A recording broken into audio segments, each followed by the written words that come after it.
What's going on, guys, and welcome back to another episode of the FIFA 17 career mode. This is episode number 25, and I'm starting today's episode off by showing you loads of comments I got 2 episodes ago when I asked you guys what we should do about the Victor Valdez situation. I want to say as well, a massive thank you to everyone who left comments on that video. There were tons and tons of comments, and of course I can't show them all, but there were loads of different opinions, just so many different things to consider with Victor Valdez. Loads of people saying keep him, he's way too good, don't sell him. Premier League record holder now for most clean sheets in a single season. Lots of people saying sell him in the first season, get as much as you can, then bring in someone else. A lot of you guys saying you should try and swap him for another goalkeeper. Some saying keep him until January and then try and replace him then. Just so many different opinions, and I want to say a big thank you for all of those. But I did see there were enough people that said it's worth trying to sell Victor Valdez, get a bit of money for him instead of letting his contract run down come the end of the season. So because of that, I've put him on the transfer list, and we shall wait and see if any bids come in. But again, thank you for all the comments. There were just so many and some great opinions as well. Really appreciate the feedback, and as you can see, we put him on the transfer list,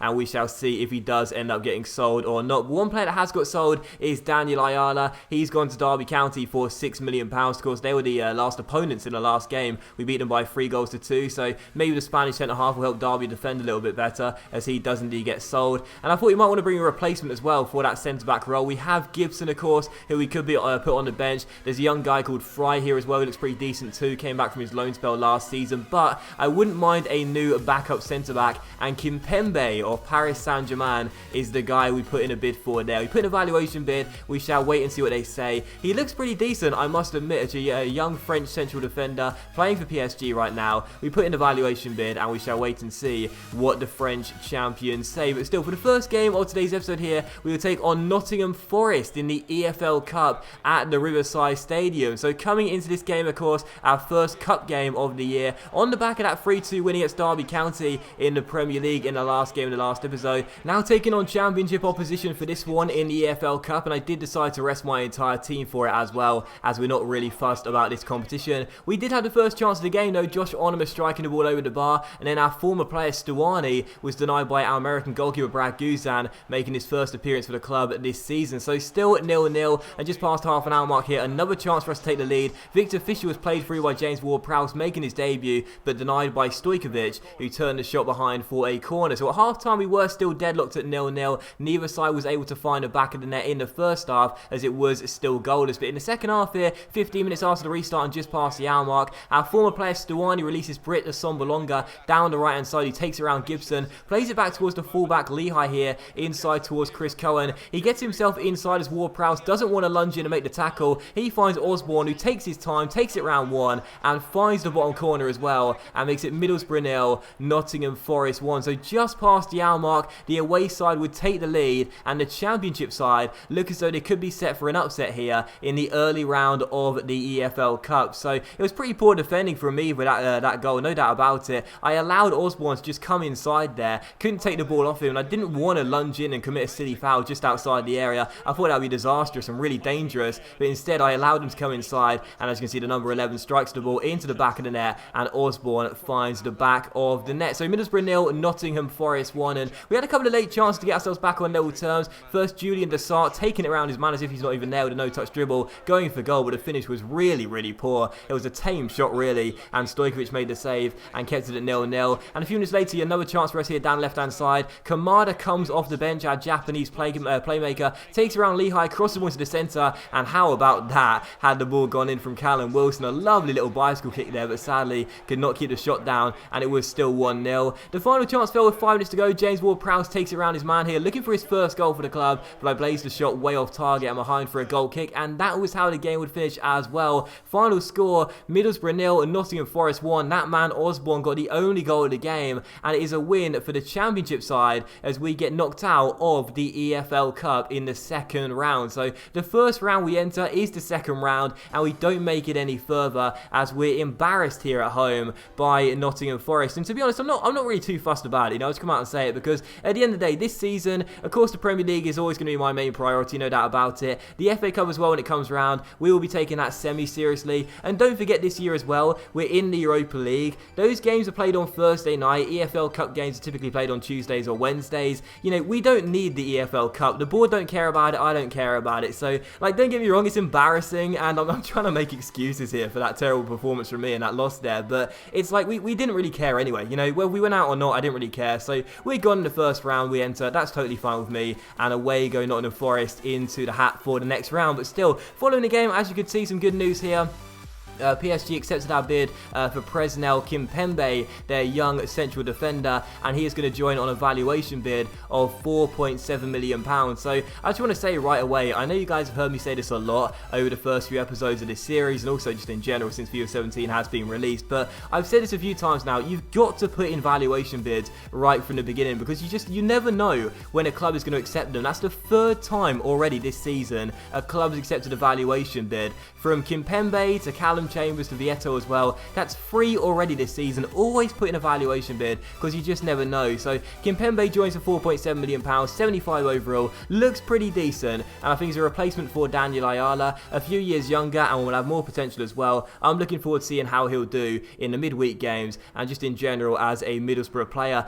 Still following up, Stoke City putting a bid for Brad Guzan there as well, our American goalkeeper, and we asked him for £2.8 million. Of course, at the start of the episode we discussed Victor Valdez. Will he be leaving the club or not? Well, not entirely sure, but Brad Guzan may be on his way to the Britannia Stadium, and I wouldn't really mind that departure, to be honest, because like Valdez, Guzan has his contract up to the end of the year, and it's kind of funny, but like the position I didn't think we need to strengthen and worry about this season is the goalkeeper area after last season's heroics from Valdez, but instead we may end up selling both of our goalkeepers in the first transfer window and have to buy 2 new shot stoppers. I guess we'll have to wait and see, but still, for the second game of today's episode here, we will take on last season's champions Chelsea away at Stamford Bridge, coming on the back of that first defeat of the season against Nottingham Forest. But we did rest all our players for that game, so coming into this one we would have a fully fit, normal, usual first 11, if you will. So excited for the game and hoping to get ourselves another win here, the second of the season in the Premier League, and our first away win of the season as well. And what a start as well, because just 3 minutes in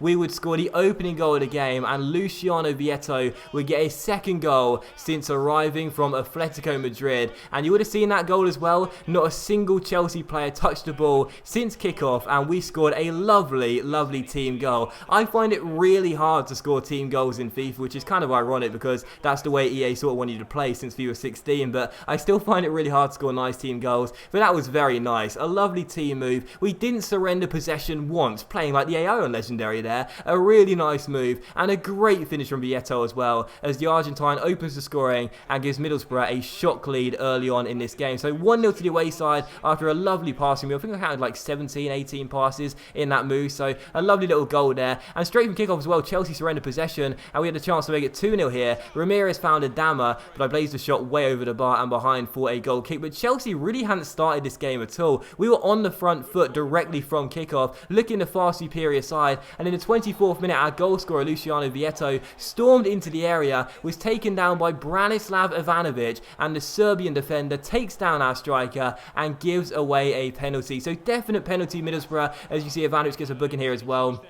Vieto storming forward there, getting himself inside the area. I was about to cut the ball back and see if I could find Berahino. Instead, Ivanovic takes him down before he gets a chance. No doubt about it, clear penalty, and a chance for us to double the lead from the spot and make it Chelsea 0, Middlesbrough 2, and really put the pressure on Antonio Conte. Berahino will stand up and take it, and also send Begovic the wrong way as well. What a start to the game in the first half. Chelsea 0, Middlesbrough 2, and I struggled so much with penalties in FIFA 17. I really did struggle last season as well. I don't think I even scored half the penalties I won, but we do score the first one this season this time though, and make it 2-0 to the away side as we celebrate in front of the away fans. Berahino stands up there, sends Begovic the wrong way, and that was a really good penalty as well, so maybe this season I'll be a little bit more lethal than 12 yards. You'd certainly hope so anyway. So Berahino with a goal, and a great start for him as well. Berahino, like Vieto, has already scored 2 goals this season in the Premier League in the first 3 games. Very, very impressive to see. Of course, because Berahino last season did struggle quite a bit. So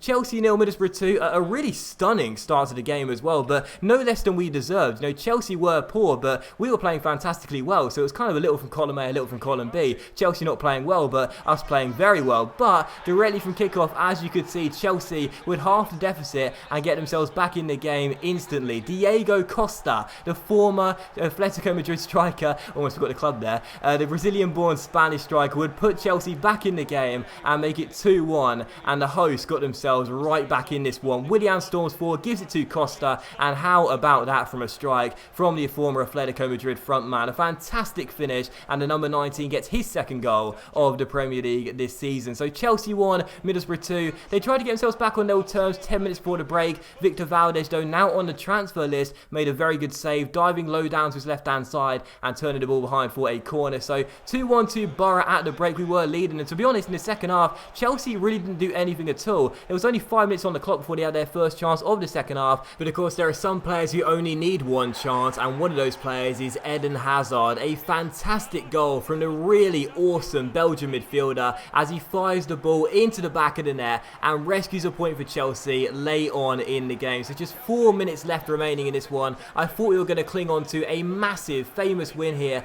against the current Premier League champions, but Eden Hazard had other ideas. And how about this from a strike from the former Lille midfielder? A sensational goal from Chelsea's number 10 as he would make it 2-2 and left me a lot to chew on because we were 2 goals up in this game. We were cruising after Berahino converted that penalty late on, but instead we allowed Chelsea back in the game. We slipped up, and Eden Hazard and Diego Costa ensured that Chelsea would get a point and ensure that we would not leave with all 3. So final score, Chelsea 2, Middlesbrough 2, and I've got to say as well, don't get me wrong, it's like I know we're scoring more goals this season, or so it seems right now, but defensively we are nowhere near as good as last season, nowhere near last season best Premier League defenders, but this season, I mean, surely going to be up there as one of the worst. It's been a very, very poor start for us defensively, but I'll say this, I'm much happier playing the games like this, no doubt about it, because I'd rather have action-packed games like these ones that you're seeing right now, as opposed to ones which are 0-0 or 1-0 to either side. It was a really fun game, but Hazard would ensure late on that Chelsea would come back from 2 goals down to claim a point and ensure they would get a draw here at Stamford Bridge. So final score 2-2, but despite the loss to Nottingham Forest in the EFL Cup, we're still undefeated in the Premier League. It's not been a bad start. 3 games in, we're in 4th place with 5 points. But that will end today's episode of the FIFA 17 Career Mode, guys. So a big thank you for watching. I really hope you have enjoyed it. If you have enjoyed today's episode, then please do leave a like. Likes, of course, much appreciated and really help the channel grow as well. Much love to you all and have a fantastic day. And I'll see you for the next episode of the FIFA 17 Career Mode featuring Transfer Deadline Day very soon.